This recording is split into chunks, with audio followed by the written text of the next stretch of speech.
प्रसिद्ध, जैसे भारत में महाबोधि विहार है या फिर केदारनाथ है, बद्रीनाथ है या जगन्नाथ है, वैसे ही सबसे बड़ा मशहूर क्या है वहां पर नेपाल में? पशुपतिनाथ। तो पशुपतिनाथ का जो सबसे बड़ा पुराना प्राचीन बुद्ध विहार है, सबसे प्राचीन बुद्ध विहार जिसको अभी हिंदू मंदिर बोलते हैं, तो पशुपति नाथ बुद्ध का एक नाम है। माने आदमी पर जब गुस्सा आता है तो पशु जैसे हो जाता है। पशुपति और उसका नाथ माने बुद्ध, माने जो दिमाग खराब वाले आदमी को अच्छा बना देता है और अच्छा बना करके ध्यानी ज्ञानी बना देता है, ऐसे मार्ग। तो पशुपति नाथ मंदिर जो है वो पुराना प्राचीन बुद्ध विहार है। तो क्या हुआ, बाबा साहब जाने के बाद वहां के आयोजनकर्ताओं के बीच कुछ लोगों ने जाके बोला कि डॉक्टर अंबेडकर जो है उनको यहाँ पशुपतिनाथ मंदिर में दर्शन दिलाना है। तो वो लोगों ने बोला नहीं, वो अछूत आदमी भारत का, शेड्यूल कास्ट का, वो यहाँ दर्शन नहीं करेंगे। तो कुछ लोगों ने बोला वो शेड्यूल कास्ट नहीं रहे, वो अछूत भी नहीं रहे, बुद्ध धर्म की दीक्षा लेकर बौद्ध हो गए हैं, तो इसलिए बौद्ध होने के नाते हुए उनको दर्शन यहाँ कराना है। वो लोग दिन भर मेहनत किया, वो कमेटी लोगों ने राजी हो गया, अभी खुश होकर के आया। तो भद्रनाथ कौशल्यान जो है वो साथ में थे। आने के बाद बोलते हैं बाबा साहब हम बहुत खुश हैं। तो बोला काय के लिए खुश है? तो बोले आपको पशुपतिनाथ मंदिर में दर्शन करने का अनुमति मिल गया। तो बाबा साहब क्या बोले मालूम है?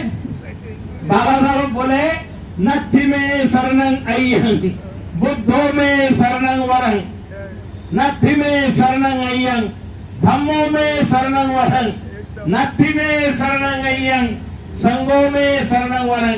अरे मैं बुद्ध धम्म संघ को जब शरण ग्रहण कर लिया तो मेरे को पशुपतिनाथ हो या किसी मंदिर में जाने की जरूरत नहीं है।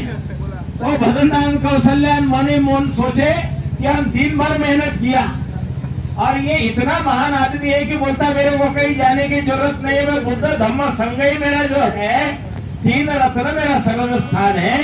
तो बाबा साहब की महानता कितनी ऊंची। नैन टेम्पल से लोग यहाँ तक कैंडल मार्च करके आए हैं, सैकड़ों की संख्या में लोग नए रामनेर भी बने हैं। क्या अपडेट है जी? सबसे पहले आप सभी चैनलों को बहुत बहुत साधुवाद।